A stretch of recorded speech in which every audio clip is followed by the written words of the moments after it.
So in the beginning, and this is something a lot of people tend to stick to, is repetition, right? Especially repetition for long periods, like repeating a word 100 times or 500 times or more than that, just to solidify it in your brain.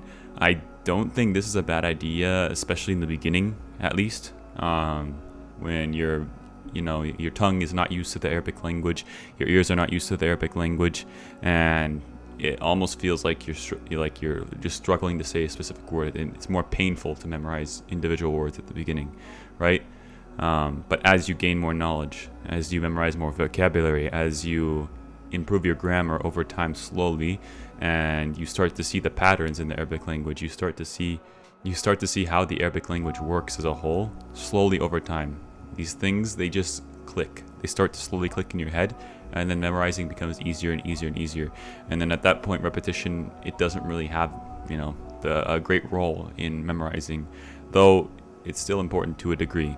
So basically, like at the beginning of my journey, right, I was memorizing by focusing on repeating the word a lot, like 100 times, maybe about 100 times.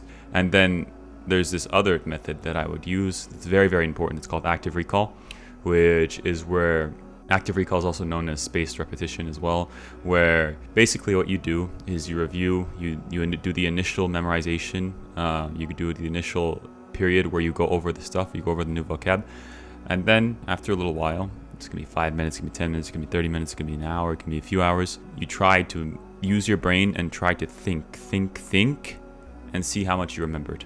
Just do this in your head. Try to remember how much vocabulary you memorized from the initial memorization period, time frame.